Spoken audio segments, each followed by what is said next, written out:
All right, let's jump right into this explainer and explore the incredibly rapid multi-front evolution happening across the AI ecosystem right now. We are literally witnessing a phase where software interfaces, foundational models, and even physical hardware are undergoing massive simultaneous shifts. So, we're going to break down exactly what all of this means for developers, businesses, and creators by digging into the hard data and the absolute latest ecosystem updates. Now, to understand why all of your coding tools suddenly look exactly the same, we first need to look at an ongoing inside joke in evolutionary biology called carcinization. I know it sounds a bit strange, but stick with me here, because this concept perfectly explains the current state of our developer environments. So the crab form factor has independently evolved at least 7 times on Earth. Basically, biology keeps arriving at the exact same physical solution because it's just incredibly efficient for its environment. Well, believe it or not, that is exactly the kind of convergent evolution we are now seeing over in the software world. Developer tools are experiencing their very own carcinization moment. Section 1. The Agent Command Center, Software Evolution. Our developer environments are mutating, and fast, to adapt to autonomous agents. We're totally rethinking how human developers interact with code. And the real catalyst for this massive shift is the new GitHub Copilot app technical preview. It's fundamentally driving developers away from old-school code-first editors and pushing them straight into agent-first parallel workspaces. The community consensus right now is pretty clear. If you're code-first, you might want to just stay on your good old VS Code. But if you're agent-first and GitHub-first, this new desktop environment for managing the lifecycle of your repos and pull requests is exactly where you want to be. The broader IDE ecosystem is literally converging right before our eyes. When we look at Conductor, the new GitHub app, Cursor, and Windsurf, they are all independently evolving into the exact same command center form factor. Just like the crab, this specific layout, a centralized hub for multi-agent, multi-project workflows, is rapidly becoming the undisputed optimal shape for AI-assisted software development. And Conductor actually pioneered this layout, earning some really high praise from Y Combinator CEO Gary Tan. He recently stated it actually beat out the new Claude Code macOS app in head-to-head testing. Tan noted that he spent a day testing them with Git work trees and found Conductor was ultimately more responsive and didn't obscure its background processes. So this goes to show that even while a form factor is being heavily copied by everyone else, execution absolutely still matters. But, this convergence leaves us with some massive billion-dollar questions.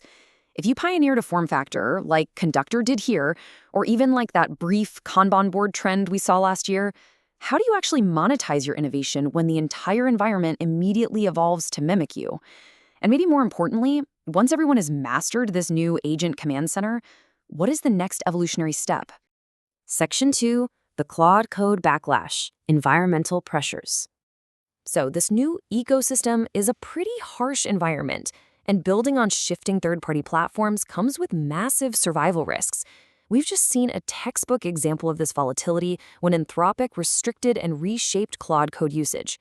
Developers who are building high-volume programmatic workflows, especially those using third-party wrappers around the official paths, were suddenly hit with dramatic rate limit restrictions. And, as you might guess, that caused an immediate and very loud ecosystem backlash. We can look at this conflict completely impartially. On one hand, developers like Theo were highly frustrated.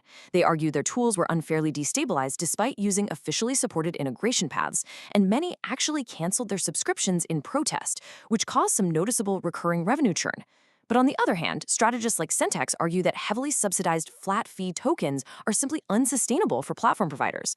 From that perspective, the ecosystem inevitably has to shift toward explicit API economics and smarter routing. The practical takeaway for agent builders here is pretty stark. Relying on flat-fee subscriptions instead of proper, explicit API infrastructure is basically an evolutionary dead end. Subscription-backed harnesses just are not stable platform primitives for serious engineering. Section 3. Continuous Uptime, Physical Evolution. Let's see how this all builds into the physical world, because AI isn't just evolving interfaces, it's evolving actual physical endurance. The number 24 represents a massive milestone in robotics right now. Figure recently proved their humanoid robot could achieve over 24 hours of continuous, unsupervised autonomous operation without a single failure. This is exactly where the software brain finally meets the hardware body in a truly meaningful way. And let's talk about why that 24 hours matters so much. This wasn't some pre-recorded, highly curated 2-minute hype clip. It was a live demonstration of sustained production-level uptime.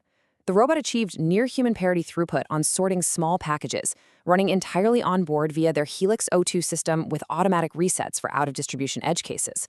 Plus, the company explicitly verified there was absolutely zero human teleoperation.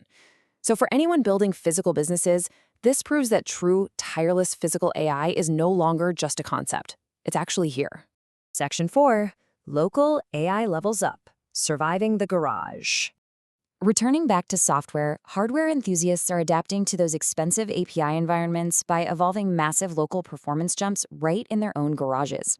Basically, if the cloud API is too volatile or expensive, the evolutionary response is to bring the compute home. One developer reported hitting an absolutely incredible 113 tokens per second by shifting their dual RTX 3090 setup from a Windows subsystem for Linux environment directly to native Ubuntu. Previously, they were bottlenecked around 30 tokens per second, making this an immense jump in raw local capability. This highlights a major shift in the community. People aren't just running toy 7 billion parameter summarization demos on their desktops anymore. With a consumer setup of two RTX 3090s providing 48 gigabytes of VRAM, developers are deploying always-on, frontier-class local inference servers capable of serious, near-Claude Sonnet-level coding workloads. They are running these boxes at 100% GPU utilization in their garages and serving API calls remotely. They're essentially becoming their own highly efficient microcloud providers. Meanwhile, Mac users are adapting too, seeing significant speedups using memory optimization techniques like model tensor parallelism and turboquant. We're seeing reports of Qwen models jumping from 21 to 34 tokens per second on Mac hardware. But it's definitely worth noting that the community remains fiercely divided over this. Some folks point out that turboquant pull requests have previously been rejected in tools like Llama CPP because it can actually be slower than standard quantization methods. Plus, the speed gains often come with a fairly heavy trade-off in output quality and long context retention. Section 5. The research speedrun. Because this evolutionary cycle happens so incredibly fast, we have to look at the underlying model DNA that powers everything we've been discussing today. The raw capabilities are compounding daily on literally every front.